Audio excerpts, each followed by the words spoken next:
That's how you went to the grave. That's how you went to the grave. Take the chains off the brain. We've been handcuffed. Okay. I never all right, as a child, no. I never even thought of approaching my parents with a question to that degree because I thought the way that was bringing me up was the right way. The way that I was um being handled was the correct way. I didn't know any other way. And the other ways that I did see the abuse in other kids. I did see the verbal and physical abuse. People skipping school so they wouldn't have to go home. People trying to stay at my place because they were scared to go to their room or didn't go to the after school program, some anything, you know what I'm saying? So I was like, look, I don't have to do none of that. I can go home, live my best life. I can play the video game. I do my homework while I'm at school. So I ain't got homework really. I can watch TV. I can do all these things. So, you know what I'm saying? I did have a lot of moments like that, but I did have other moments to where questions that I asked, they weren't answered with the truth. So later in life, I'm learning to find out like things that happened to me as a child wasn't right. So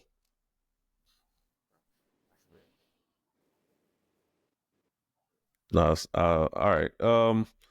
So my biological father, I never knew who he was. The person that they told me who my biological father um, was a guy named Michael. I'm gonna just put it out there. So this guy named Michael was also the grandparents' house that I was going to every Christmas and every summer. So I resented this man so much. I hated this man because he never spoke a word to me. He never said hi. He'll just look at me and just walk away. And I only seen him 3 times ever in my life. To this day, I only seen 3 times ever in my life. Once when I was there in summer, once um, Christmas, and then the last time I seen him was at my grandma's funeral, which was his mother. So only 3 times I ever seen him. So the times that I did see him, didn't say anything to me, and I'm at his parents' house all the time. You know what I'm saying? All right. Come to find out when I hit 19 that the guy that they've been saying Michael as my father is actually not my father. So I was like, all right, cool. So who is my father? My mom told me straight to my face that she didn't know.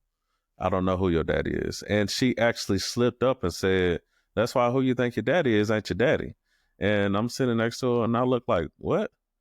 And she was like, oh, my bad. I was like, so what is that supposed to mean? She was like, yeah, the guy you think is your dad ain't your dad. So I was like, who is my dad? I don't know. I don't know who he is. You know what I'm saying? This is at 19. Fast forward 10 years later. You know what I'm saying? I'm still questioning her every now and then because I feel like there's a void inside of me. Like I just want to know, like, am I related to my dad? Like, is that some type of is this some reason that you're not telling me who my dad is? And I end up having an incident at work where it wasn't the best circumstances happening. So I asked her this question. I asked her, do you think you prepared me correctly for racism? Because that's what I experienced. And she took a second and she was like, honestly, no, I don't think I did. I said, okay. And she was like, Wayne, can I ask you a question? I was like, yeah, mama, go ahead.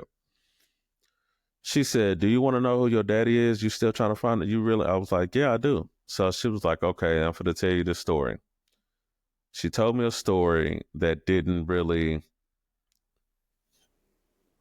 seem like a typical story that you would, you know what I'm saying, keep from a child or an adult, but I never knew the backstory of not only my conception of birth, but my siblings' conception as well. So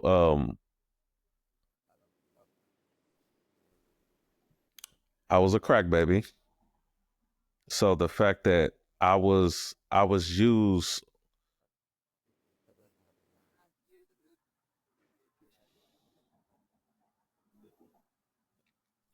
I was used as motivation to get over using, you know what I'm saying? And my little sister and my little brother was actually used as motivation to continue to get over drug abuse was just new information to me. And I was like, wow, I didn't know. And the people that she done it around were people who all could have been a potential father to me. Okay. So now that you tell me this story, it's more so like, okay, so you kind of do know who my dad is. She was like, yeah, it's probably this dude named E. I don't know anything else about him, but I just know his name is E.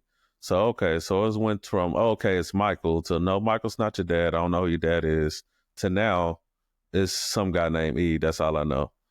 Fast forward to like recent years, you know what I'm saying? Within this last past year, I found out, you know what I'm saying, that not only did she know, but her husband know, which is my stepdad, my auntie knows, probably her sister knows. It's a whole lot of people who actually know the name of this man because she knows the name of this man, and he's actually been trying to see me.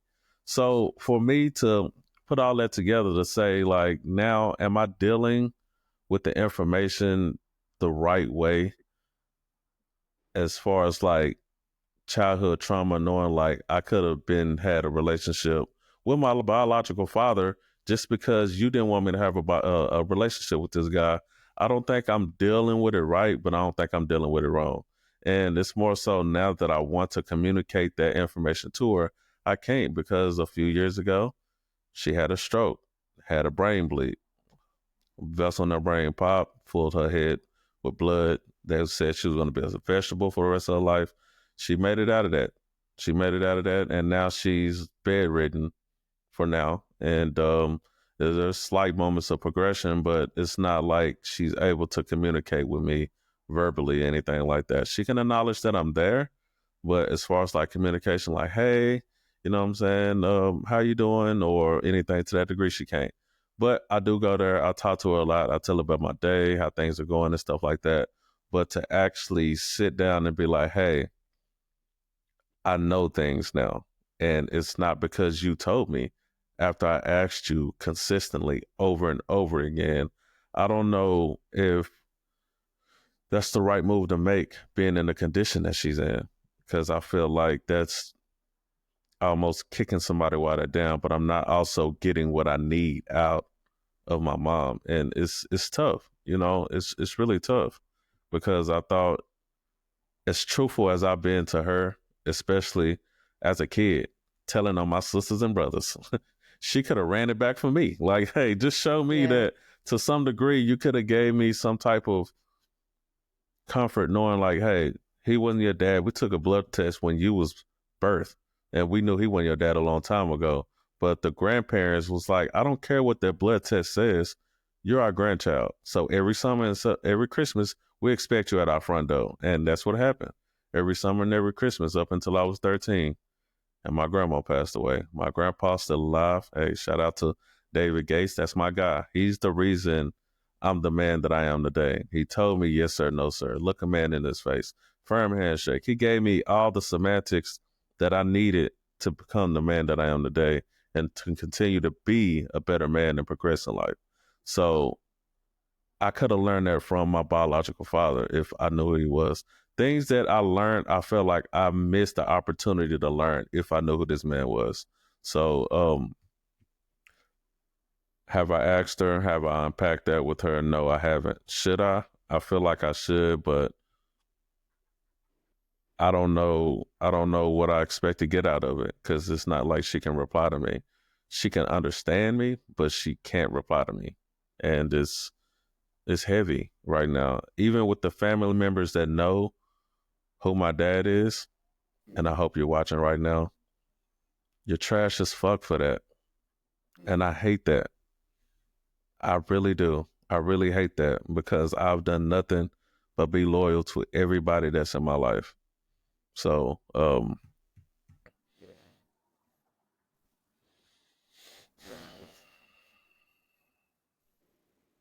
I want answers, but I don't think I'm gonna get them.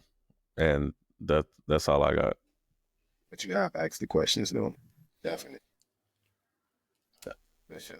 I asked the question. I just never got answers. I never got the truth or direct answer. You know, I always got the runaround. Oh, let me ask my contacts and I'll get back to you. Oh, so and so might know. Let me ask them and get back to you. Oh, I probably wrote it down somewhere. When I find it, I'll let you know and get back to you. It's been months. Right.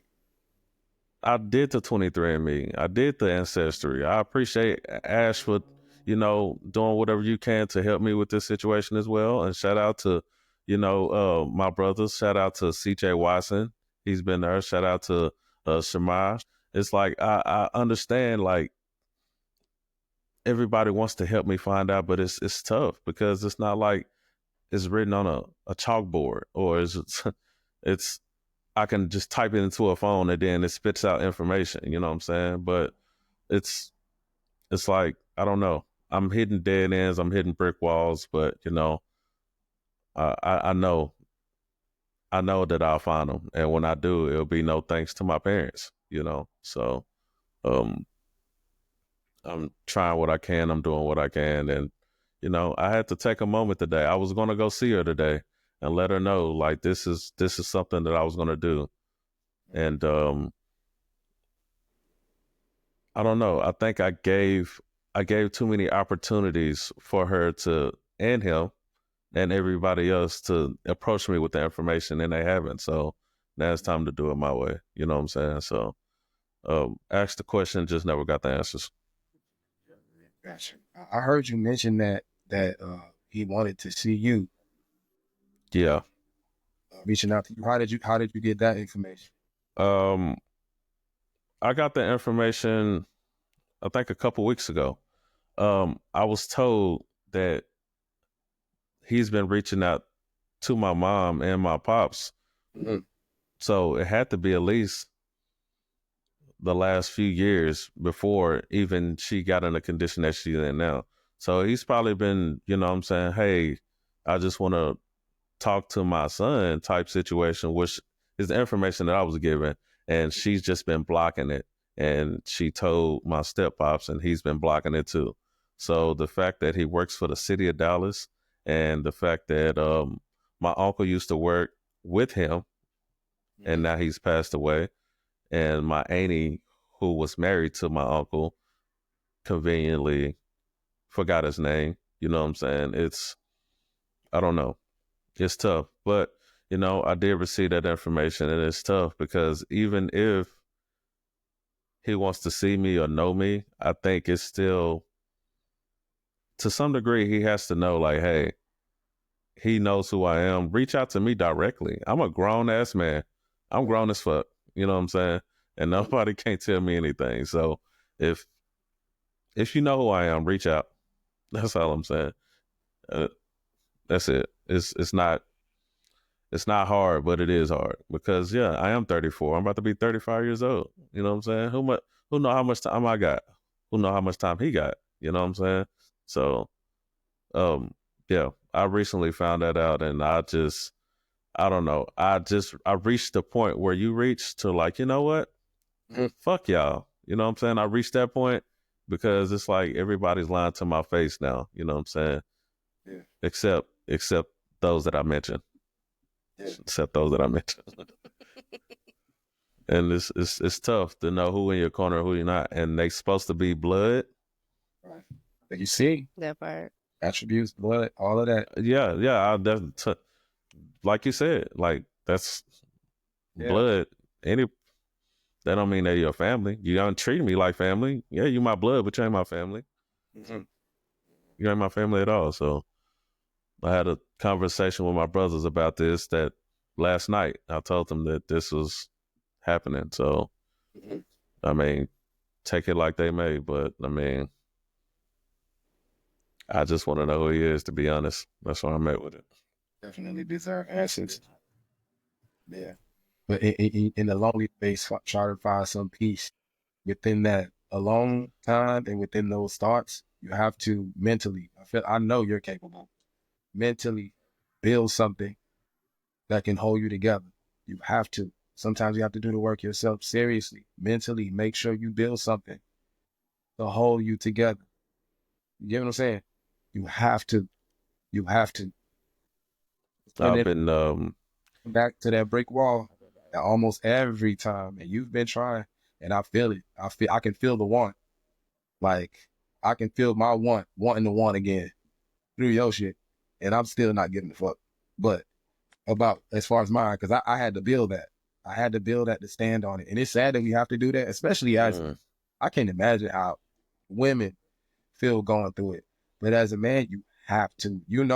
It's the unspoken. Build that.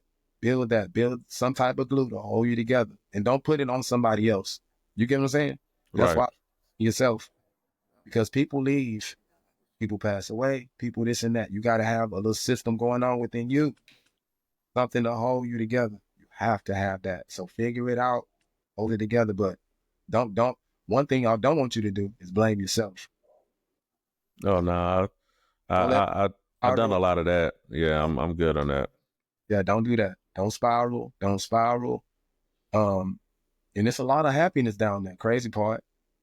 One time I found my happiness when I sank my lowest. I called and I told her, I was like, Ash, I called her, I was crying too. She's like, I'm like, you know what?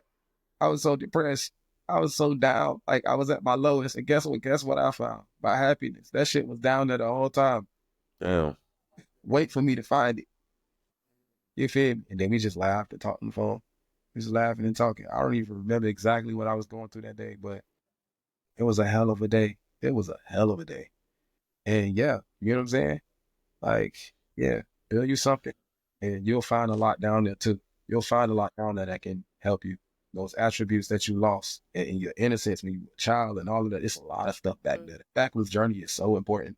It really is. People don't understand the importance of it. It's a lot of shit down there. A lot of Yeah, I think I'm just struggling unlocking it. You know what I'm saying? I can't really tap into like a lot of my childhood stuff because it's like I said, I forgot. You know what I'm saying? And I don't know if I did that on purpose to make myself forget, or if I just don't want to make myself remember. you You want know to what have I'm saying?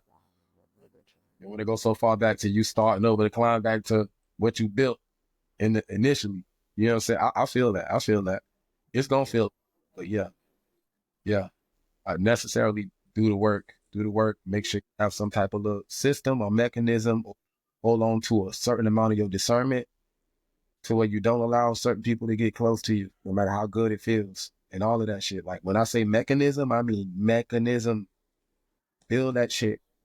I'm telling you, it'll hold you together. In the So time. did you do therapy? No, I didn't. I've been suggested I should go to therapy all the time. Ash actually tried to set me up a session to go to therapy. I did. Ash, did you do therapy? She went to I therapy. did. Yeah.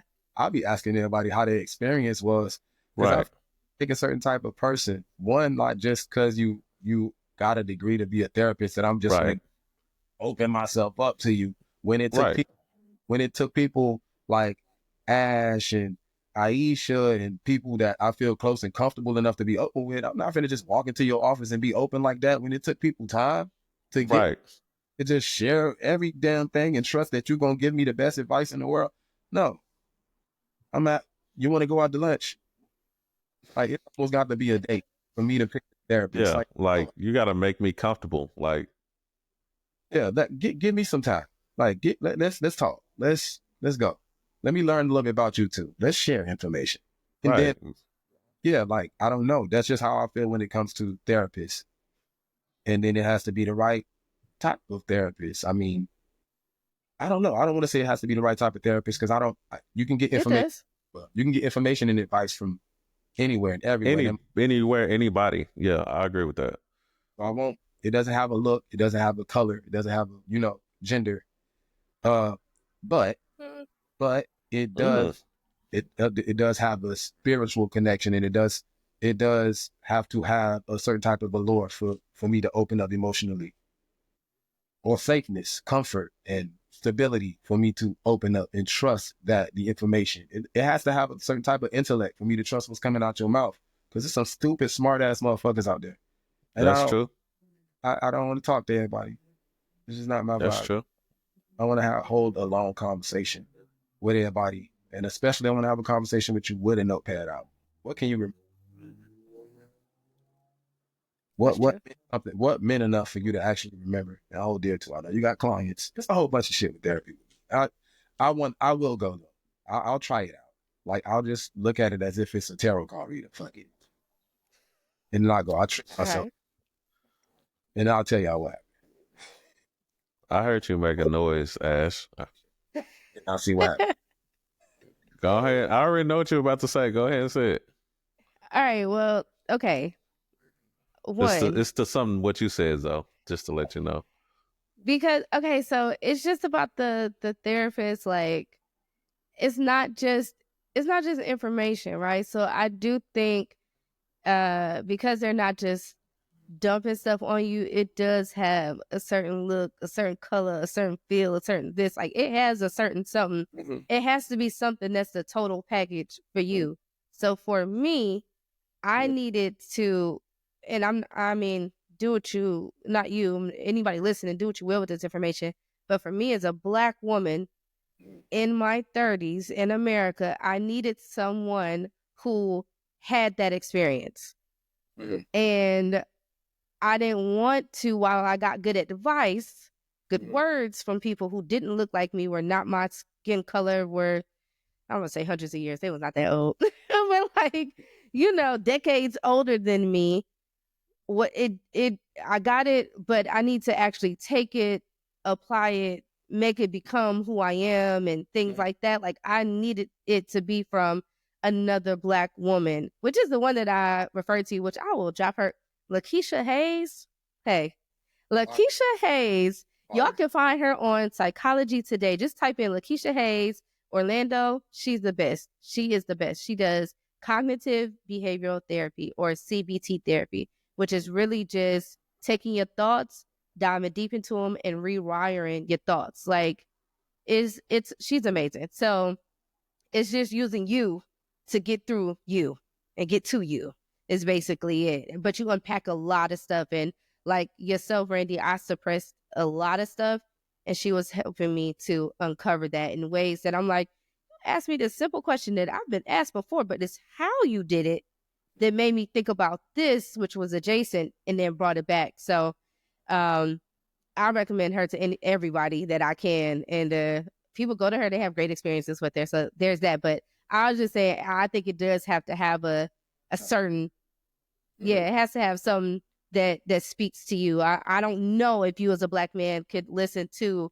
a white man tell you how to make it through and how to process what that looks like, because they don't even know what the oppression that you go through, or that your people went through, feels like. And that's something to unpack there as well. So I think just, yes, go to whoever. I mean, you got to start somewhere. There's a lot of resources that are out there that you don't know what the person looks like. It's all through an app. I think BetterHelp is like chat services, where you can talk to a therapist. So start wherever you can, until you can get to the point where you can get what you want. And if you can get what you want, then get something that meets the mold for you. Psychology Today is a great place to start, but BetterHelp is and other things like that are good as well. But Question you though. Was she your first psychologist? Was she your first therapist? I mean, or did you trial and error? No. So she was the first one. So what I did for me, I just didn't know what to do. And I was like, I can't leave out this house, right? It wasn't until I literally, like a scene in a movie, like I looked her up on Psychology Today. I was looking up a whole bunch of people on Psychology Today, and I found her, and something was just like, call her.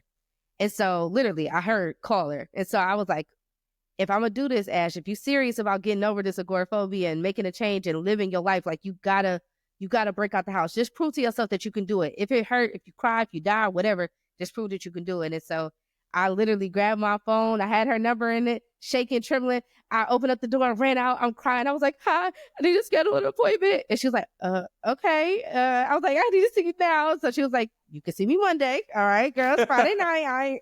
We ain't doing that. And I was like, okay, I'll see you on Monday, And I went back in the house. But before that, I was just like on these forums. I was on Reddit. I was doing, there's an app where you could just, it's like a Clubhouse type of app, but people leave like voice notes, almost like stereo.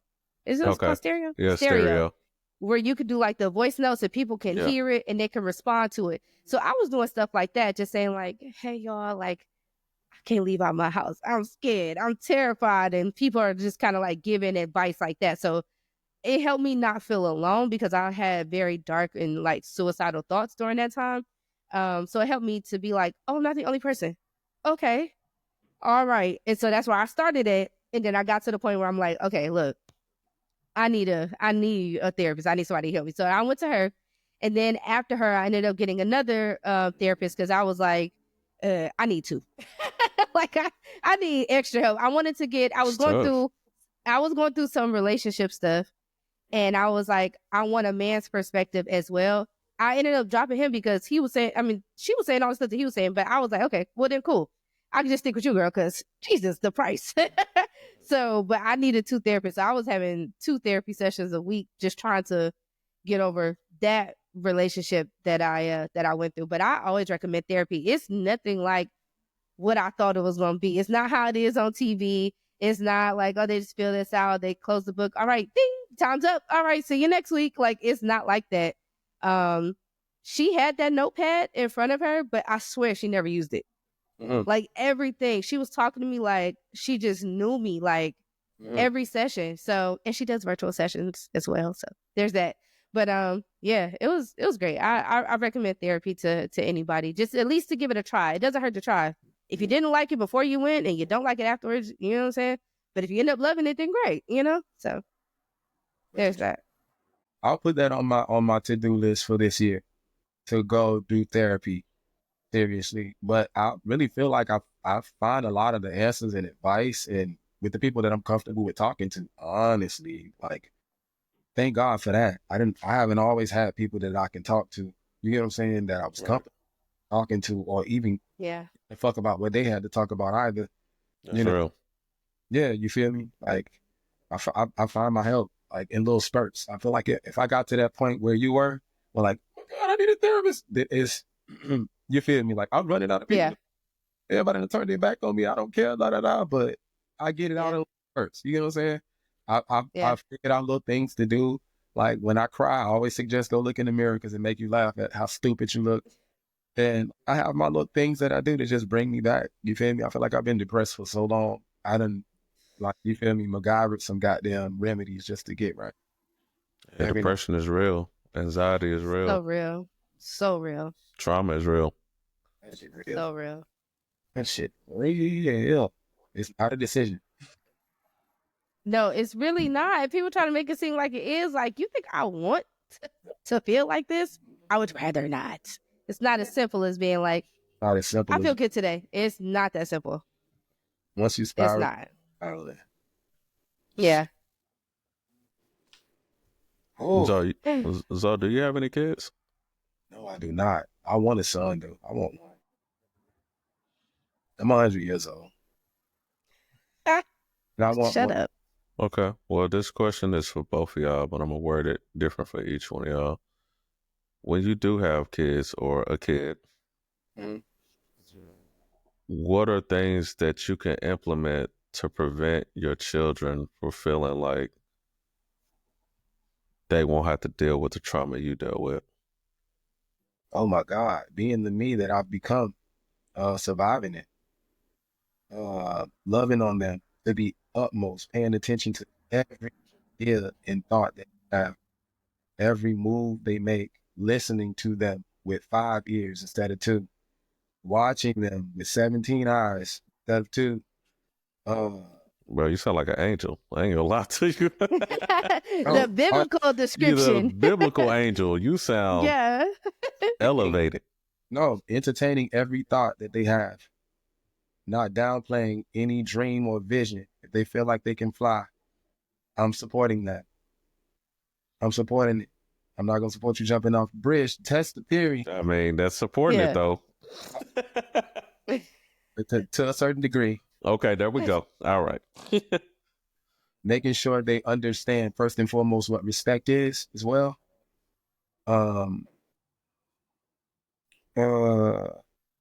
Teaching them beyond the schools. Feeding them knowledge that's not in the curriculum that it should be in the order that it should be.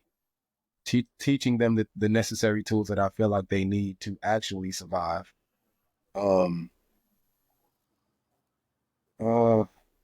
Yeah, and just being the love that they need so that they don't have to go outside and get it, like, or that they heighten their standards because they have everything they need within who created them. God first, and then me. God first, and then me. Definitely. You latch on to the outside world when you don't have it in your home. Mm-hmm. Things that you don't, you know what I'm saying?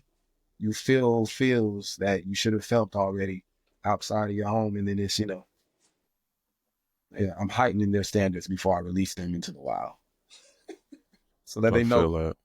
the word no is, and and daddy wouldn't approve, and like, you got to teach that before you let them go outside. You can just let them play hide and go get it. Yo, you don't want that game. Thank I'm telling you you. right now. Go get it because you need a nap today. You can't. Go to sleep. Okay. I'm gonna to answer the question. Super dad. Super dad. Okay. I love that. Ash, being that you have a daughter, right? Yes. What are some things that you are doing or that you will want to do to make sure that you're tapped in and not creating trauma for your daughter? I'm already about to cry. Uh, Because I do know you personally. I know you don't want her to have the same experience that you had, right? So right. you implemented things, you placed stuff in places for you to.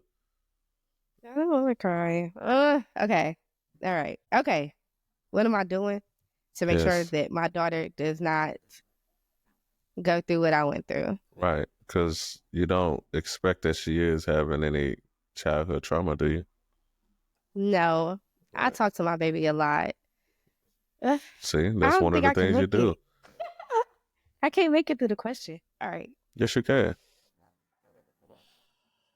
I'm trying. I don't know. All right. Yeah. Uh, Yeah, we got you. Come on. Yeah. We got you. No rush, but we got you. all right. I could answer this on any other episode. I'm like, oh, okay. But it's because I'm thinking about all this bullshit that's happened in my life. Okay. All right. Shit. Turn my lights off. All right. No, I talk to my daughter a lot.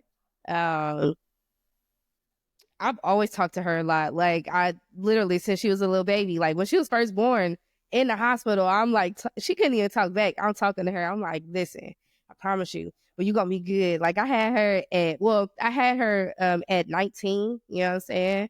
I got pregnant when I was 18, just a couple months after I moved out. You know what I mean? So it's like, I'm just a kid. I don't know. But I told her, I was like, yo, I promise you, like, you're gonna be okay. Like, you're not gonna go through none of this stuff. Like, if I got anything to do with it, I'm never giving you up. You know what I'm saying? Like, if I gotta struggle, not that you gotta struggle too, but I'll keep you here. Like, no matter what, like, I got you. And so I've always talked to her. I've always been very real with her. And we talk a lot still to this day. Like, she's very open and honest with me, which is not something that a lot of kids are. I wasn't open and honest kid. I didn't have that, you know. And so I always make sure that she feels comfortable and safe enough to talk to me about whatever. And we've had sex conversations about what her friends are doing with drugs and relationships and all. Like, we done talked about a lot of stuff. Self-help. We talk about self-help a lot. And outside of talking to her, I love my daughter and I love on her so much. The amount of times that we say I love you to each other in a day and really feel it and mean it is like, it's crazy. 'Cause I never had that. And it's something that hate crying, y'all. Dang, I'm such a crybaby. Like, even though like she feels the love from me, I still am fucked up. Like, from not having love, like from not feeling that from my mom. So I don't feel like I never got the love that I wanted from my mom ever, even now. And every time there's like a friendship or a romantic relationship and I'm not getting what I want, it just reaffirms like what I believe is like, dang, if your own mother don't want you, if your own mother don't love you, then why would you think that somebody else that has no tie to you, that didn't create you, is going to feel anything about you and towards you? And so I love Zaria is her name. I love Zaria in abundance because I want you to feel complete. I want you to feel whole. I want you to, anything that the world gives you, you almost ain't even got no room to put it anywhere because my mom has filled me with so much. You know what I'm saying? It's like everything is additional. It ain't no more cherries on top. My mama did that too. You know what I'm saying? Like I want her to feel super complete. So I love her as herself. I don't require her to be anything other than herself. I raise her to be honorable, respectful, and all of that, even though she's a teenager now. It's, she's not disrespectful, but she just, she's into the way that she thinks is the right thing. And it's not always right, but, I was a teenager before, I get it. But, yeah, I just raised her in love, loving herself, me loving her. And yeah, I think it starts with that. I do many things that branch outside of that, but the love is where it starts. And that's our foundation of everything that we do, is with love. And that's it. I'm done crying. I love my baby so much. Zaria, I love you. I know you're going to watch this, girl. I love you so much. You know that. You my best friend. That's When you tough. do the dishes. I'm just like. Not do the dishes. Hey, I thought I was going to make it the whole episode without crying. Whatever. Randy, same question for you. Or was that just our question? No, you're going to answer it too. Oh, the one you asked me. That's your. Yes.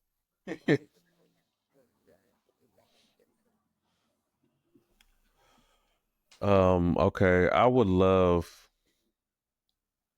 to have children or a child or be a father figure in my significant other's life that already have kids. Whatever capacity I can be a father, I would love that. And what I would do is I guess off top just provide like a safe and stable environment, okay? It sounds simple, but it's super important because, kids need to feel like physically safe, and they also need to feel emotionally secure. You know what I'm saying? A stable home, a consistent routine, you know what I'm saying? Knowing the people that's around them that's reliable and they love them, you know what I'm saying? It's a foundation of a healthy development, you know what I'm saying? So when the kids feel safe, they can focus on like exploring the world and growing, and they don't need no underlying anxiety or anything to that degree.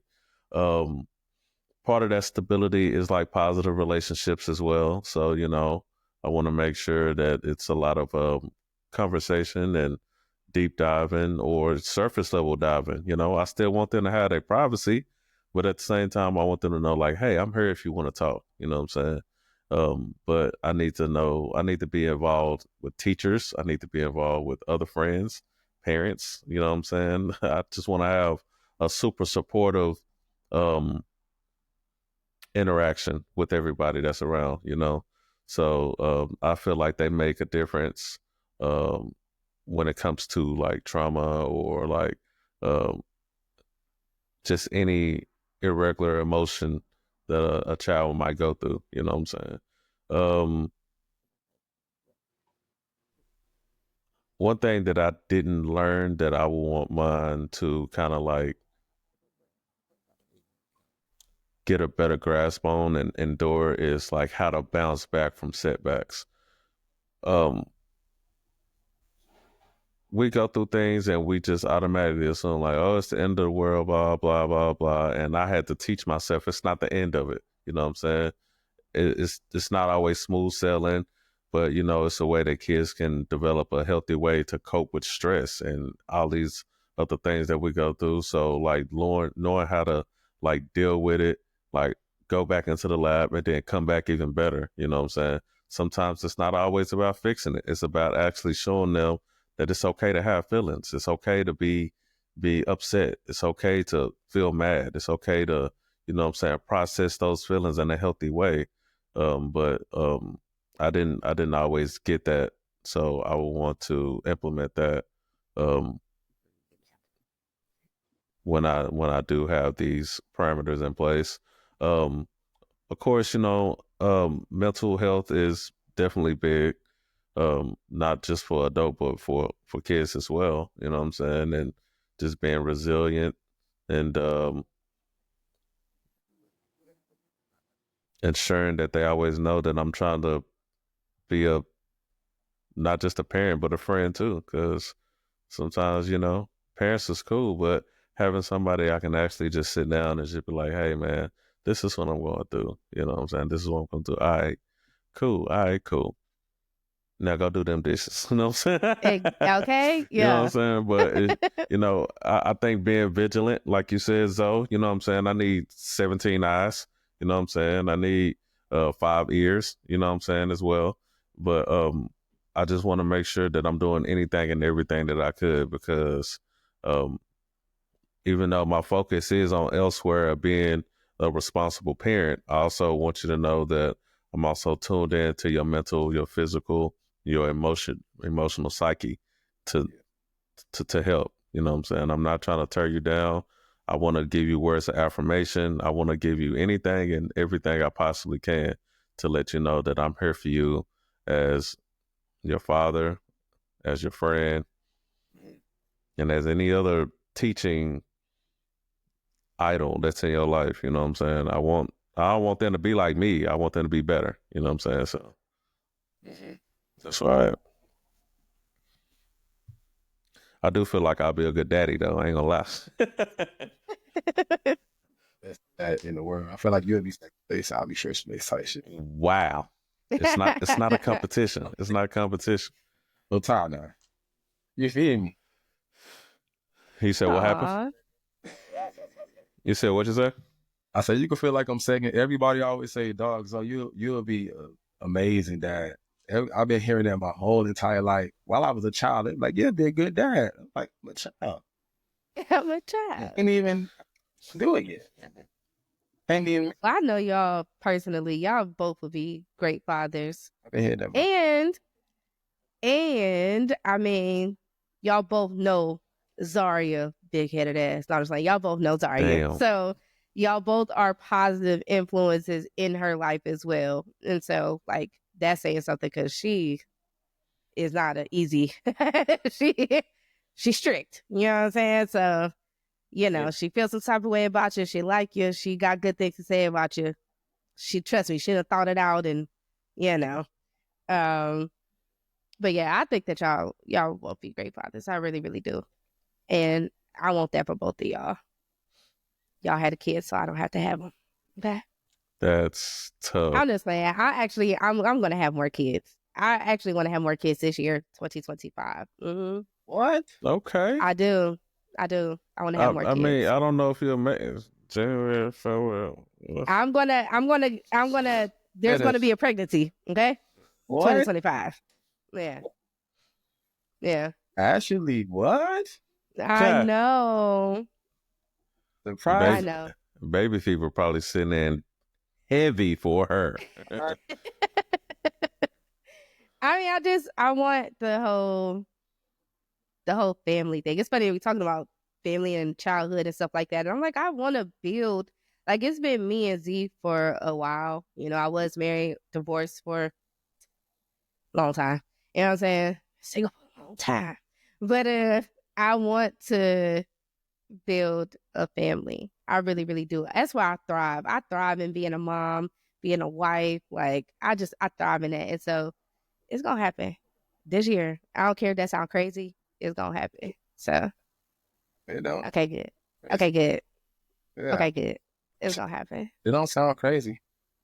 I know you're surprised. I know you're surprised. I know you're surprised, but yeah, it's going to happen. It's going to happen. It's been something that me and God been talking about for a year. And let me get my Burberry button up ready for the baby shower because you know that's what I want. Yeah, Not the Burberry button up. Ha! For sure. yeah, Yeah. for sure. That means you're bringing a good gift too. So Oh yeah, it's yeah. good. Yeah. I don't know if y'all hype to sing at the baby shower, but I'll sing at the baby shower. All right, bet. That'll be the first time. You know what I'm saying? So go ahead. We're gonna get you the fog machine, the lights, and everything. You know what I'm saying? I'll host the baby shower. I'm telling you, I'm the best baby shower host ever. Anybody will tell you that. All right, bet. Yeah, I'm around. All right, you can host my baby shower. You know what I'm Gotcha. saying? I mean, I'll check with the daddy, but Gotcha. you got it. That's fine. Fine. Yes. I'm gonna double up this part right here. And it's probably gonna be the last question. For me anyway. Is there anything as an adult that you're still dealing with that hasn't just went away? And if there is, if you are struggling with it, how are you trying to overcome it, or how are you dealing with it? I'm not going first. Okay, I'll go first. Okay, so Okay. and as it pertains to this life in general, or Yeah. Just, is there anything from your childhood that you still like struggling with as an adult? childhood. Um, And if you are, then how are you struggling with it, and how are you dealing with it? sure. Damn, we just be freestyling our way through life anyway. Right. You know what I'm saying? I'm freestyling this off top of the head anyway. This, you feel me? I will say, something that I still deal with, it's insecurity. Insecurity. When I was young, I was in a relationship, and through a heated argument, she told me a whole bunch of things that I believed. You know, like she was upset and mad, but she said a whole bunch of things that I believed because I was that much under that love spell to everything I believed. And it's been taking me a while to get back to, you know, me, like not believing that, but taking compliments and this and that. Everybody saying I'm this and I'm that, great things or whatever. It's been a while. It's been a journey trying to believe and accept compliments and believe the great things that people say about me. Because I guess I was just that vulnerable. My receptors turned on that much to, you know, it actually hit. You know what I'm saying? It hit. Right. And what I'm doing is I'm turning more of the fuck you and fuck that up like I did, like I've been doing. You get what I'm saying? And that I'm just building it. I'm trying to I'm speaking into myself a lot more. You get what I'm saying? I'm speaking into myself now that I've learned to actually love myself properly. I'm taking the time to speak into myself. I use the mirror to make it vivid for me. While I speak into myself. I just realized something about myself too recently, that I avoid eye contact a lot. I don't look. There's so many people that I've been around and I know what your face look like or whatever, but I've never looked into your eyes ever. I've never looked you dead in your eyes. But I'm starting to look people in their eyes, and I'm seeing a lot of beautiful things, and I'm seeing a lot of ugly things. But I'm just to answer the question, I'm speaking into myself more as far as that goes, and I'm just taking things head on. I'm attacking the realizations that I'm coming to about myself head on. I'm not. I realize I don't look into people's eyes. Instead of, okay, weed your way into it. No, just start looking. Just look. Just do it. But I got my Nikes on now. I'm just doing it from now on. I'm just gonna do it. So I'm making more eye contact, understanding people, and it's strengthening my discernment on the decisions that I make with people and for people. Because there's a lot of people that hold me a high regard, and yeah, that's how I'm dealing with things. I'm owning my leadership role that has been given to me voluntarily and involuntarily. Right. Your word. I'm making sure I am that guy that everybody's saying that I am. And I'm capable of the things that they're saying I am and exceeding those things as well. I'm just standing on it. I'm standing on it. I'm owning it. I am it. I'm it. That's it. That's how I'm dealing with it. I'm doing it. I just gotta do it. I'm just doing it. It's true. I'm in. I Fuck love it. that. Fuck it. Fuck the humble shit. Fuck the humbling. I'm more in the sense of humbling people now. Shit. I know who I am. I know my capabilities. Thank you, God, for blessing me. And I'm going to utilize your gift. I'm not going to dim down my light for nobody. I'm not going to lower my voice. I'm not, none of that. I'm like, so that's the realization I'm coming through. And that's, I'm coping with it by being more of me, like shining brighter, being more, Yeah. doing more, doing more. And that's just it. I'm not in the corner no more. I'm not in the shadows. I'm not hiding. I'm not in the depression box no more. Let's step back. I'm outside. I'm outside. He outside, y'all. I love that. And with me knowing you personally, Yeah. I remember the conversations that we have had throughout the years. And I will say everything that you said that you wanted to do or for yourself, you know what I'm saying, that you wanted to do or that you should do, or fuck it. I'm just gonna do it. Fuck it. And I mean, Ash, when I hang up this call, this is it. And like you've been doing it consistently. So definitely be proud of yourself. I'm glad that you can see it within yourself. It doesn't take somebody else telling you. And that's a major step too. So I'm glad that you can see it within yourself. That means that you're in tune with yourself. That's good. And you like yourself, you know, because you don't want to be around somebody that you don't like, so that you like yourself. You love yourself. So that's good. And and yeah, I'm proud of you. I love that. I'm happy for you. I am. And Yeah. now it's your go. Nah, it's Randy go. I ain't go. Randy. Okay, Randy is go. Randy, would you mind going next? No, I don't mind. I think I struggle with how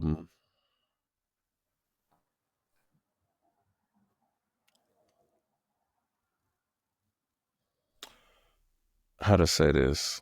I've had difficulty setting boundaries.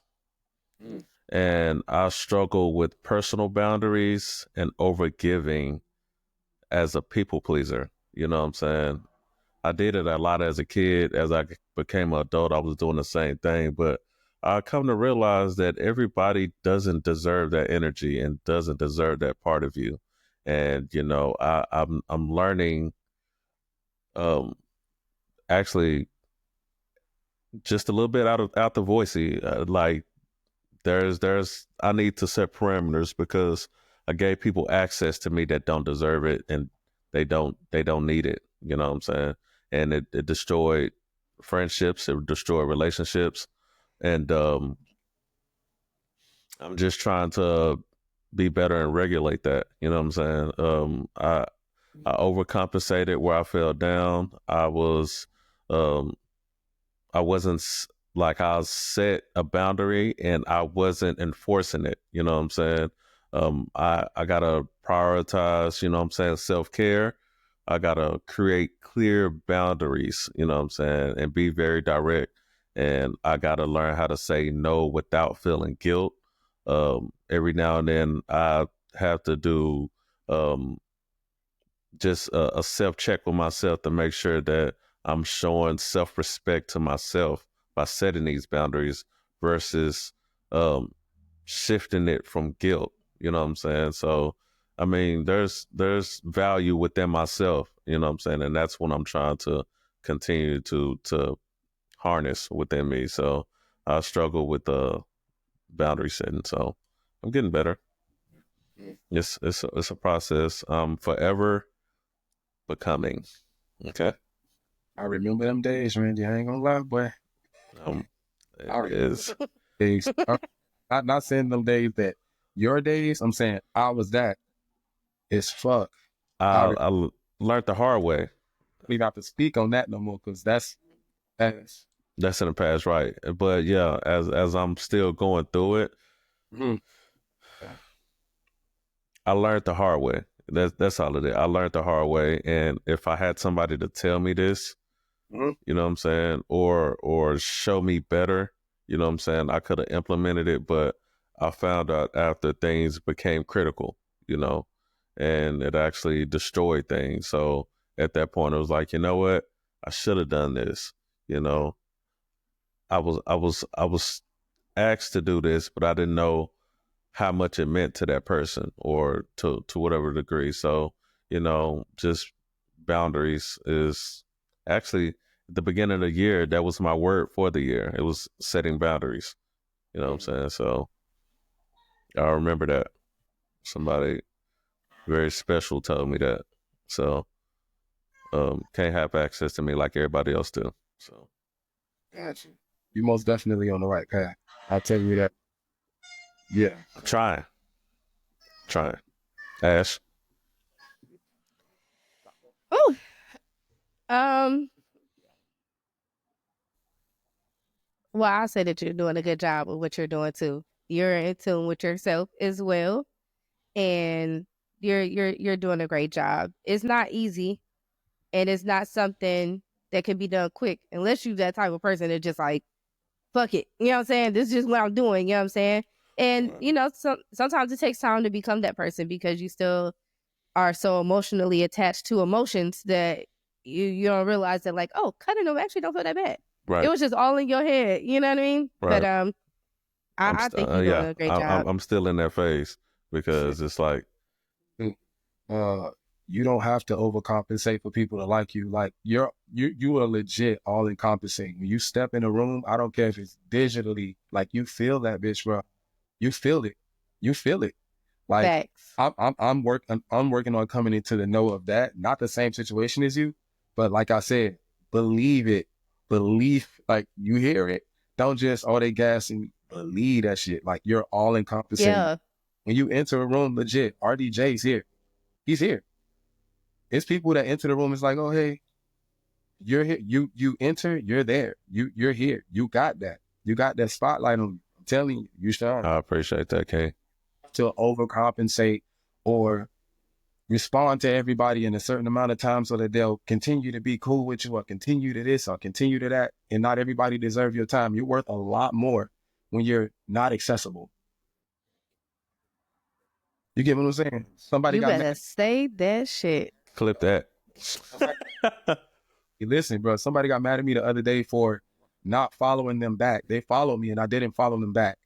We went live and they were like, oh, you just not, oh, you didn't, I followed you. I had just followed them. Oh, you just not following me? Oh, I was following you this whole time. I say, do you follow Beyonce? You probably been following her her whole fucking career. And she clearly is not following you back. Like the difference between me and her is you have the opportunity to express yourself about me not following you back. You're not following her unless you pay for it. And when I came to that realization last night, I'm like, hey, you feel me? The less accessible you are, the more value and the more respect people have for you and your name and your brand. If you're an artist, they're going to respect that shit most, bro. So I just want to confirm that, bro, Yes. you're encompassing. You really are. You really are. Yeah. I appreciate that, King. What you just said was hard as fuck. Okay. That shit was hard than a bitch. Facts. But I'm gonna take that. Actually, take it, bro. You on the right path. I already see you overcoming and standing on top of that bitch with your Nikes on because you just did it. I think what it was is that I was told not to burn bridges because I might need them, you know what I'm saying, as a kid. And I was like, okay, smile in people's face, you know what I'm saying, say nice things, do this, do that. And then as I got older, it stayed with me. And I realized I was the only one doing it, you know what I'm saying, with the people that I was communicating with. I was the only one doing it. I was the only one showing face when they got cars behind their back that they got. And I'm like, bro, I'm fighting against people who's fighting against me, but looking like they with me, you know what I'm saying? So they'll tell me one thing, but they show me another, you know what I'm saying? So and I was trying to bring people with me, you know what I'm saying? That's what it was. Like everybody don't deserve to come with you. It's people that you're trying to bring with you that want to see you fail. So that's where I was at too. So now that I actually see that and I've been living through that, like RDJ is gonna be RDJ, whether they with you or not. You know what I'm saying? So I do appreciate what you're saying for sure. That's reaffirming. And there's some bridges that you can only go one way on, and then sometimes there's a bridge that you can go both ways on. If it's a bridge that only leads you back to your fucking past, it's not a bridge that you need to continue. It's a bridge that you should break down, like it's the London one. You feel me? London Bridge is falling. Yeah, you're right. To that shit that you went that way initially to get over. You get what I'm saying? Some bridges is, yeah, Indeed. that shit. But yeah, you're on the right path, bro. Stay there Appreciate it. Yep. Agreed. and be willing to take full accountability for if you do moonwalk on some shit. Yeah, I'm on that too. Me too. I'm For sure. standing on business. You know what I'm saying? That's what the kids say these days. You know what I'm saying? Standing on business. Oh, whippersnappers standing on business. All right. Oh, not with Nah, Billy Bob. Nah, not Billy Bob. No. No, you made us go first this time. All right. I like hearing y'all answers. Shit, I went first at the beginning of the episode, and I'm like, dang, they say really profound stuff. Let me go back and add my little bits. So I was looking down because I was like writing stuff in my phone. Of like, I was trying to, but I was like, you know know. what? I'm gonna go back and listen to the episode anyway, so it's cool. yeah, true. Do you mind asking the question again? Because I wrote down pieces of stuff that I want to talk about now or even in a future episode, but can you ask the question so I make sure I'm answering it correctly? I can ask you the question again.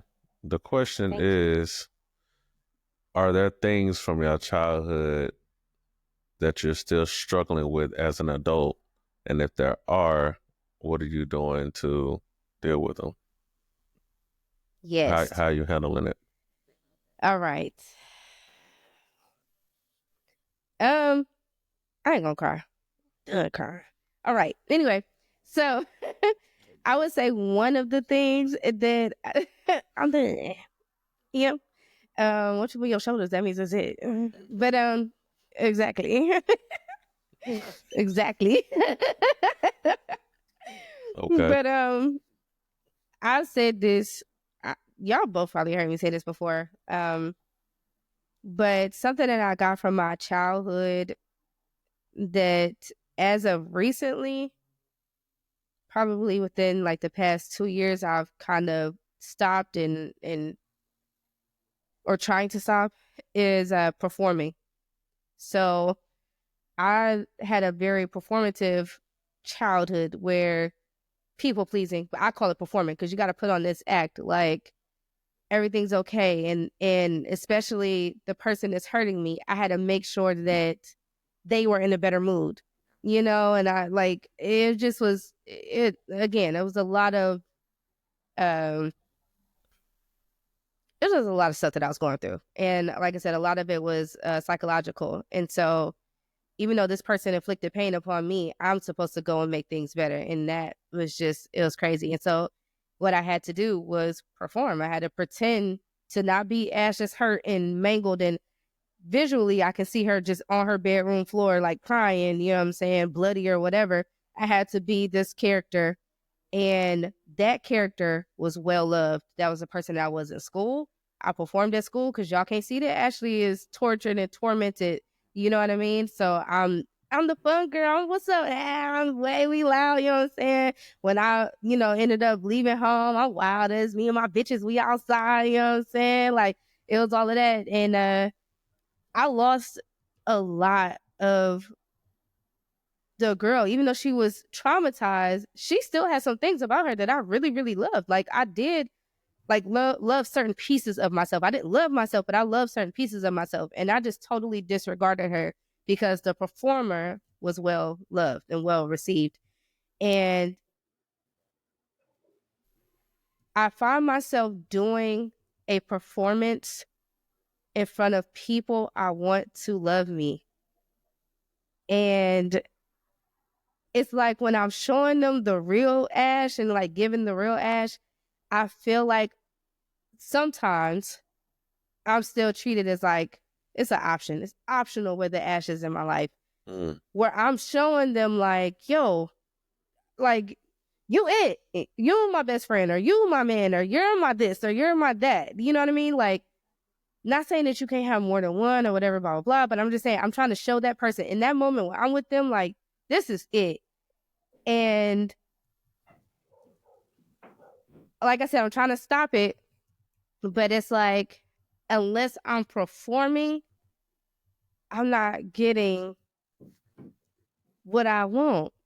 And it sucks because I don't want to perform. I just want to be Ash. Like, I just want to be me, and I want to be accepted and loved and embraced. And again, it kind of goes back to the stuff with my mom and stuff like that. And I even carried that into my marriage. I completely transformed myself into my ex-husband in order for us to get along and have great moments. Right. I didn't know what I like to eat, my favorite color, nothing. You chameleon Like, no to him. exaggeration. Right. Yes, I lost all of my essence, and I don't want to do that again. But because when I love someone, because I don't give my love to everybody, I'm super stingy with my love. It's going to be very rare that you hear me say that I love you. Y'all will hear it because I'm close to y'all, but I'm saying, like, it's going to be very rare for somebody to hear, like, the words I love you come out of my mouth because I'm super stingy with it. But the ones that I do love, I don't want to feel like I need to perform in order to get it from you. I just want you to love Ash fully and in the way that Ash wants to be loved. And if you don't have that capability, please release me with love. Let me go. Don't give me false hope. Don't string it. None of that. You know what I'm saying? Because I can not waste time here and I can go and get what I need somewhere else. Right. And so that would be the biggest thing for me. And I guess what I'm doing about it is I'm cutting people. It's one of my favorite things to do. Just cut people off. I mean, not say cutting people off. Put the She off said, on there. let me specify. Long gone are my days of cutting people, allegedly. Question though. You know. Yes. Why, Yes. like I'm gonna say, hey, when you do that, okay. I'm scared of your questions. What's up? Oh, it's simple. I already know whatever. But listen, what are you doing to not be performative? Because that's something on you. Yes. Up to the people to just release you with love. If you don't like that, you feel like you have to be performative in order to get the things that you want from people. What are you doing to not be performative and just give off camera Ash?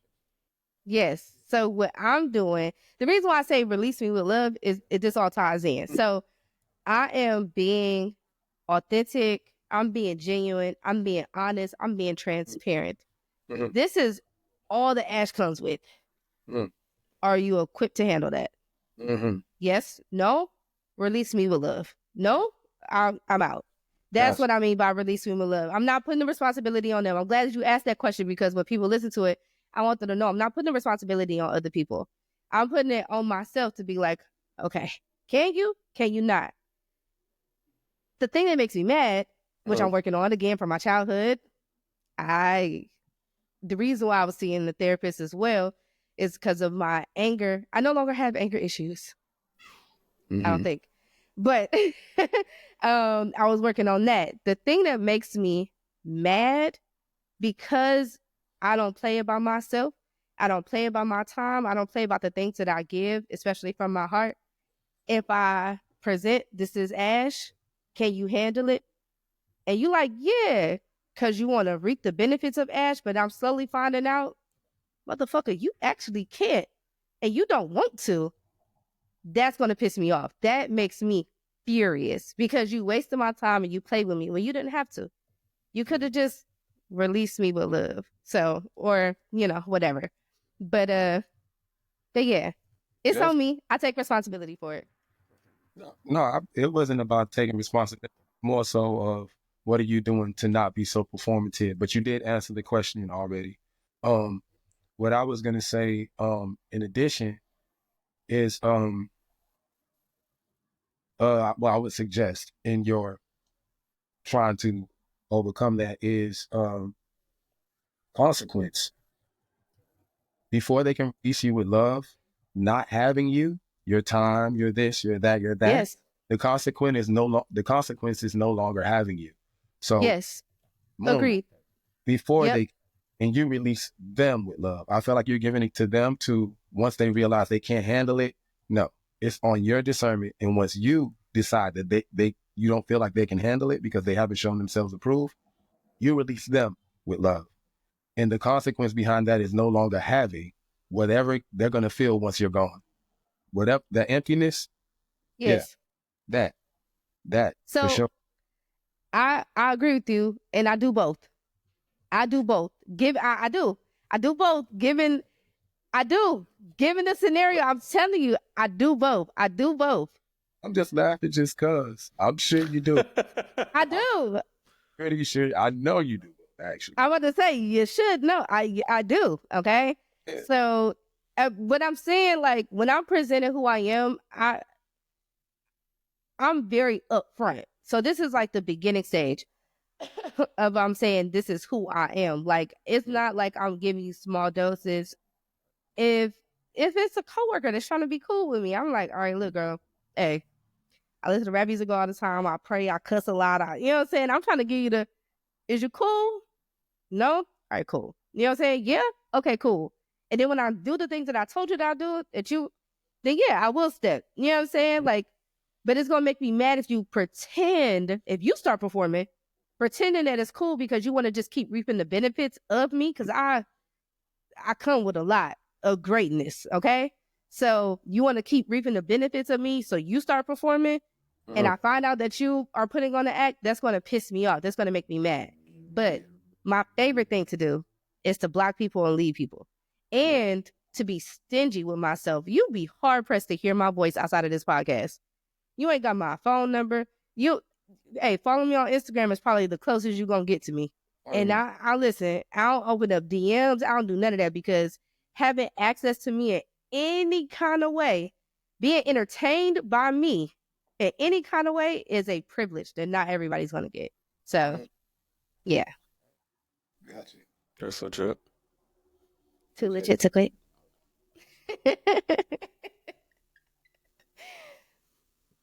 Did that complete your answer? Yeah, that completes it. Okay. That's good. Yeah. Now, did you actually want us to play Deadbeat, Zoe? Yeah, you can play it. Go ahead. Yes, you can. Yeah. That's my. While you're pulling it up, Zoe, this is a song that sparked our friendship. I messaged you about this song. I was crying. We trauma bonded. I'm just playing. No, but I told you about this song. And I was like, oh my God, this is my life. And that started our first DM message was that. And then it was like, can I use this in my song? That's when I rock pink coat. That's when that came about. You know what I'm saying?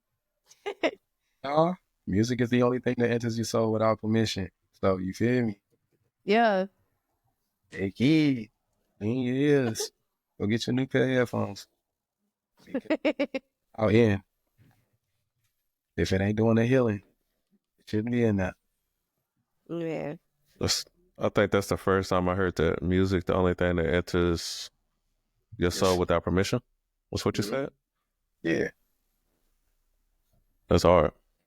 Appreciate you. All right. I've been using it ever since. You said you heard it from where? This rap artist named J Raw. He passed away 2 years ago. Dope artist. Me and him had hella features together, but he said it once and it just stuck with me forever. All right, guys. So what we're gonna do? We're gonna play this song by Zorenzo called "Deadbeat." That is in relevance to the topic that we had today. I think this actually. You know what? Let me let you introduce the song. I'm sorry. I'm just gonna introduce it the nice, plain way. For those of you who have watched the entire episode, this song speaks on my perspective of my childhood past. It's called Deadbeat. It's by me, yours truly, your boy Zorenzo, right here on Enter the Grave. All right, let's get it.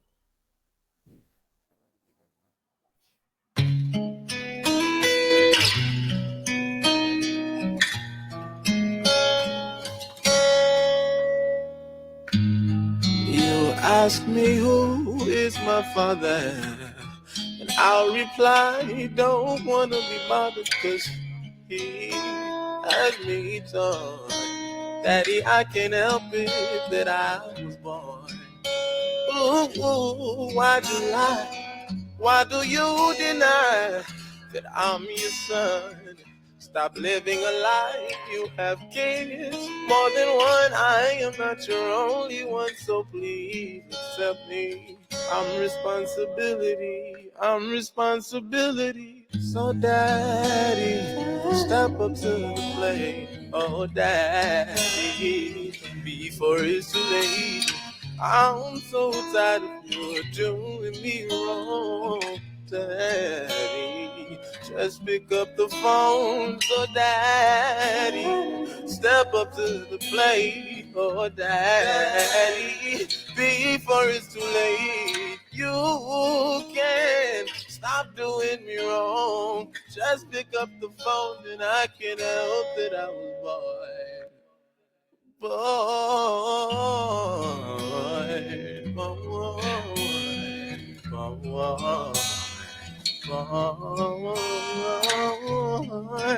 yeah, yeah.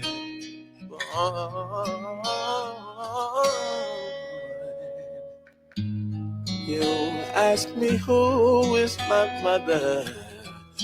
Probably hide underneath the covers, cause she did me wrong. Left me feeling homeless and all alone. Ooh, at night I cry. Sometimes I wonder why you smile when you walk by.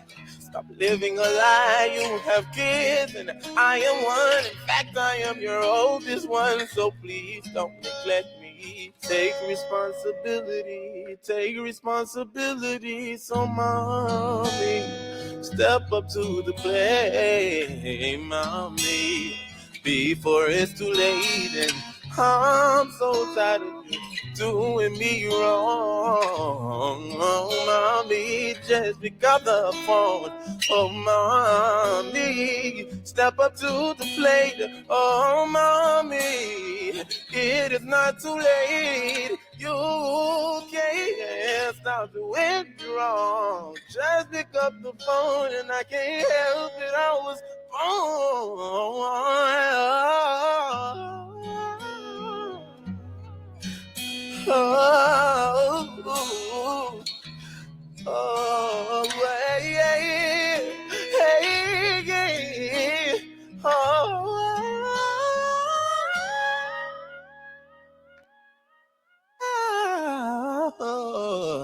mommy.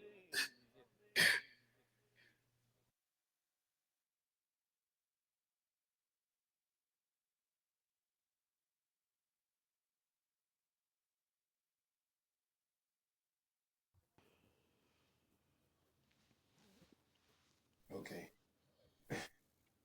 Mm-mm. That song is so old, man. Messing the studio recording. It messes me up every time I listen Was to it. only time I had to record. You ever went to the studio and it's like you can't really get in your element because there's too many people around. Like Right. yeah, I was at that disadvantage when I recorded the song. It was too many people, but I just did not give a damn that day. Like my eyes was closed. I'm like, I'm imagining nobody here. I just had to get it done. I had that much time. So I just got it done. But it's very, very old. And yeah, I was really in that emotion. I was in that place, in that headspace at that You can time. tell. Yeah. And I like the growth, the grace, the yeah, Yeah, yeah. because that was It made 2014, but you probably recorded before that. You wrote maybe that before that. Yeah, MySpace. MySpace. It was on I, MySpace. It was on MySpace. It was only one verse when it was on MySpace. I had a MySpace music page, and it was only the dad verse. And everybody on MySpace was sending me messages about this and that, how they felt and that and this and that. And somebody was like the exact same thing, but it was only my mom this time. And I was like, shit, let me add a mom verse on this too. So I just added a mom verse, and boom. oof. Yeah. Yep. But that's how it started. That's Hey, man. almost that song. That made it's almost 20 years ago. At least about 18. At least 18. Mm-hmm. That song is, not a teenager. Well, no, it's still a teenager. 18. It can Yeah, hit. yeah.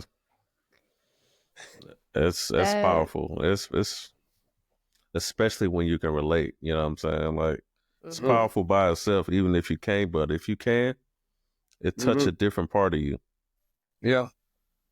The crazy thing about the song is when I released it that long ago, and my dad is absent, of course, but my mom, I still have to see every now and again, like at family parties and stuff. And everybody in the family was hip to my music, so they listening to it. Wow. Like your song, and then they looking at her and this and that or whatever. I gotta go to parties. Past.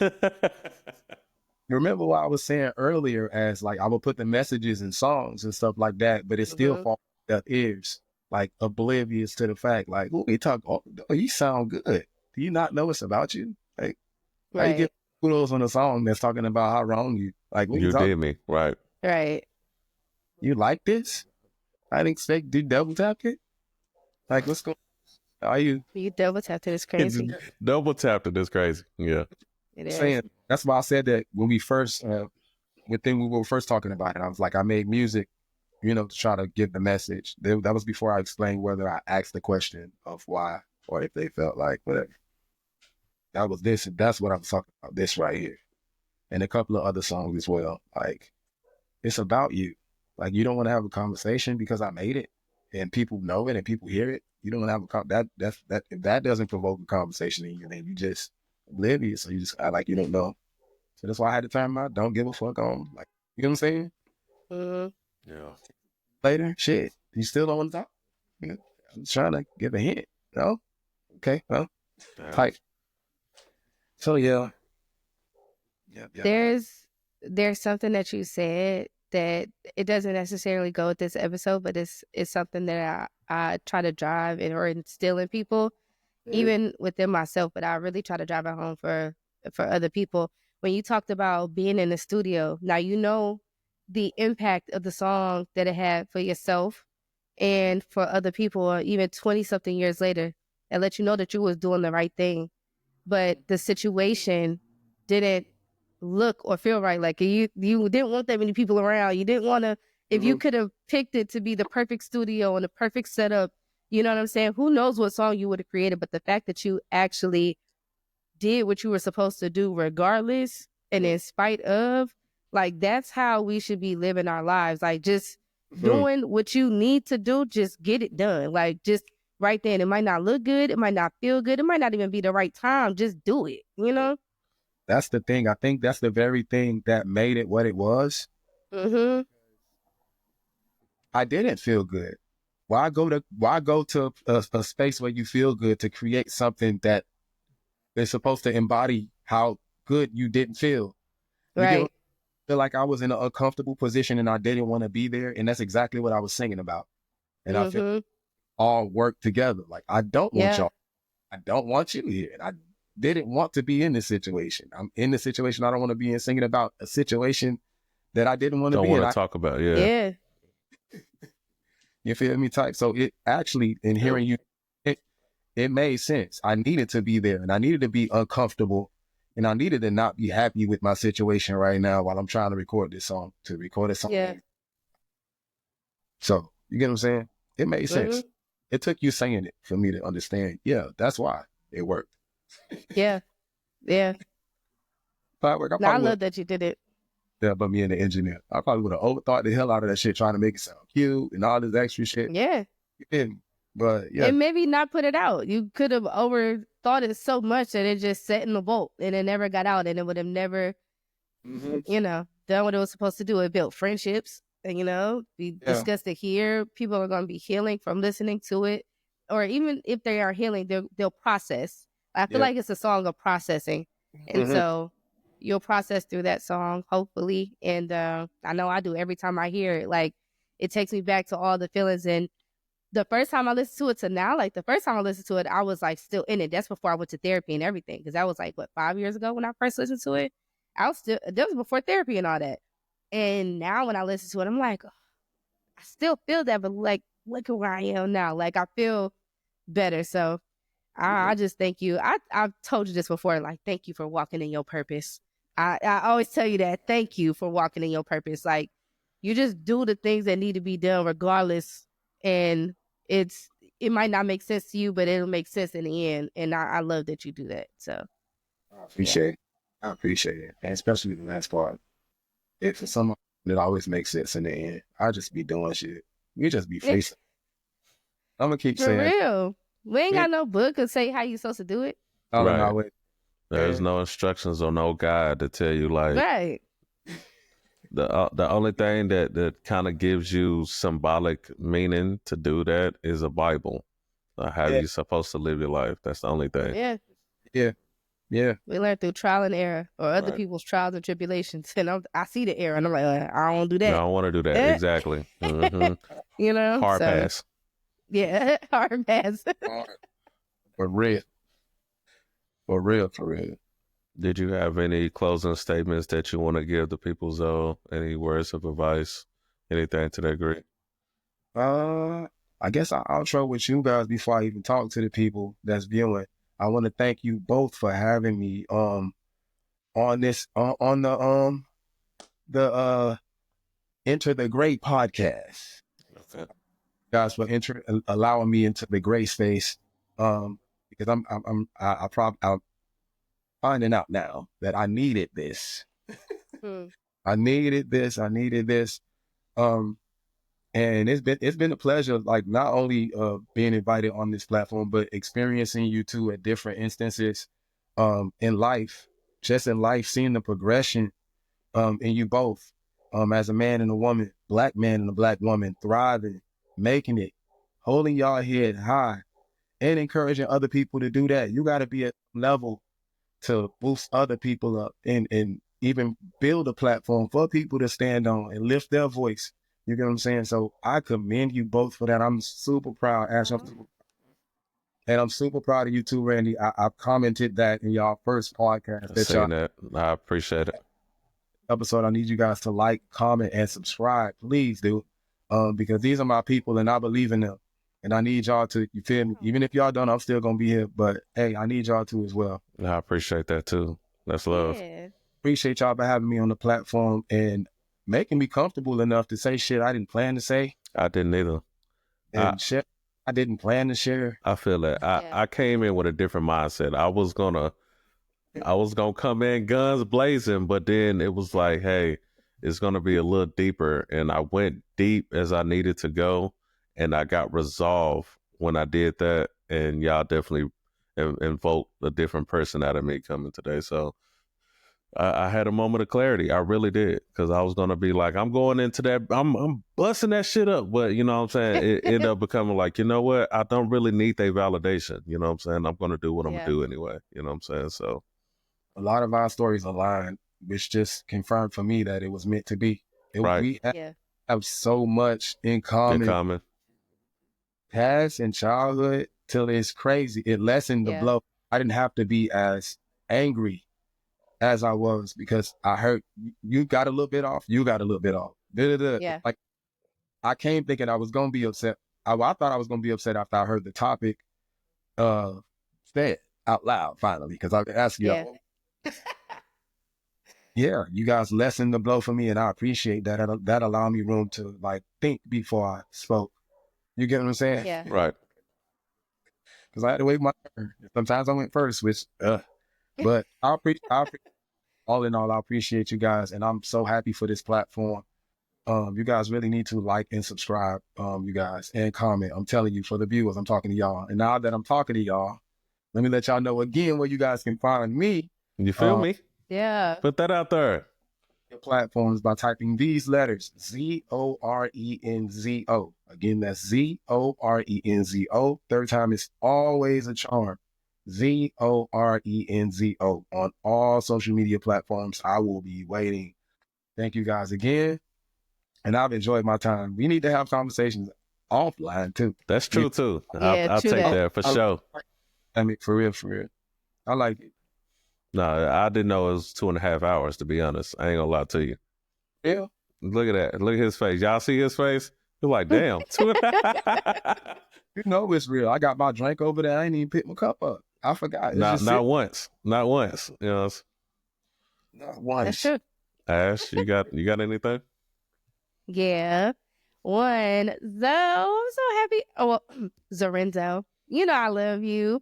I'm so happy that you're here. I love talking to you offline, but I'm happy that you wanted to be here and talk to the both of us because you're a perfect addition. You're a perfect guest for Enter the Gray. Like, you're willing to go there, talk about whatever, process, encourage, ask questions. Like, I love talking to you. And I've had you on another podcast that I had in the past as well. Like, I never get enough of talking to you. So, you know, I love you. But I also, y'all are two Black men, okay? And there's not a lot of safe spaces for y'all to be open, have emotions, and share and process and feel and do all the things. And that's very unfortunate. And so I'm glad that I can be a part of a space that y'all feel comfortable enough to do that. And I hope that this inspires other spaces. There are some out there, of course, but I hope this inspires other spaces to be created where Black men and men in general, because not just Black men, but Right. men in general can feel safe and vulnerable and open because y'all are humans just like women and y'all have all of these things inside of y'all, but y'all have mainly been taught to suppress and move forward. And that's just not the way to go. For your mind, your heart, your soul, it's just not how it's supposed to be. So I thank y'all for being open and real. And y'all created a space for me to be vulnerable. I hate crying. I'm such a crybaby, but the fact that y'all told me that y'all got me, like y'all was here, and it just, I felt safe enough to just like, okay, if I got to cry through it, I could cry through it. I can get it done. You know what I'm saying? And y'all have done that individually offline, but to see, you know, just to have it here, like that meant a lot to me. So I appreciate that. This episode was good. Like y'all, I didn't know what to expect. I kind of thought I was going to be crying through the whole thing. I ain't going to hold you because it's like, this is a really deep topic. And I think that we handled it with exactly what was needed at each moment. Like, and I probably sound like duh, but I mean, like, you know what I'm saying? It wasn't too much. I was just myself. It wasn't performative. And Right. I got to sit back and really listen to y'all, and y'all sparked so many thoughts in me about how I handle stuff and the things that I went through and how I can move forward. So not only do the people that are listening to this get something out of it, but me listening to y'all and me even listening to myself, I'm getting something out of this. So I appreciate all of our time, for real. Like, I didn't realize it was 2.5 hours. I think I looked at one time, it was an hour and 11 minutes. I'm like, okay. And then we said 2.5 hours. I glanced, I said, oh shit. Okay, it has. Like, all right, you know, but yeah, I really appreciate this. So thank you both. And that's it for me. Randy, how about you? Any closing remarks? Yeah, something to tie it all in. I appreciate you both, for sure. Like I said, I had a moment of clarity after even hearing both of y'all talk, and knowing that both of y'all were actually the oldest sibling, it kind of gave me perspective as well. Like, it don't matter if you're the oldest, middle child, like I am, or the youngest, we can all go through the same thing. You know what I'm saying? So that doesn't matter. But today has been a very powerful conversation today, and I really hope that people was able to take something from it, whether it was learning from us setting boundaries to understanding yourself better, or even knowing that you're not alone in the struggles that we go through every day. We all got room to grow. We are here to support each other, and we're all on the same journey. You know what I'm saying? Even though we take different paths, we're on the same journey. So if you're feeling like you need help or you want to dive deeper into anything that we talked about, please remember that there's always support out there for you, whether it's friends, family, even us. You know what I'm saying? Don't be afraid to reach out. Professionally, just tap in with somebody. Anybody that you trust, tap in with them, because you deserve to take care of yourself, okay? A big thank you to Zorenzo for coming through, sliding in one time for the one time, you know, and also for being open to share his wisdom with us, and also be on the platform to speak his truth. It takes a lot of courage to do what he did. Also, it takes a lot of courage for us to do what we done as well. But these are some deep topics, and we truly appreciate you, Zoe. If you enjoyed today's episode, please don't forget to leave a comment, subscribe, let us know how you feel, your thoughts. We love to hear from you, and we're always up for a good conversation. If you have any questions or if you're interested in becoming a guest on the show, feel free to DM us on Instagram. We also have it's a form for you to fill out, Yeah, right? you can click the link in our bio. Yep, and you can fill out the form. It's really simple. Take like 60 seconds to fill it out. Right, and we'll love to hear from you, and maybe you'll be on a future episode for us. And as always, make sure you subscribe, leave a comment, check out Patreon now for exclusive content, and you can follow us on Instagram and YouTube and stay updated with all the things that are podcast related. This is a judgment-free zone, okay? This is the gray. So anything that we said in here is not meant to be used outside of here, harmful or disrespectful, you know? So we thank everyone for being here and entering the gray with us, and we hope to see you soon. So until next time, y'all take care of yourselves and see you in the gray. Bye. Uniquely designed, where we all seek the truth, but is it hard to find? Intricate engagement is intimate, making visions of an infinite arrangement.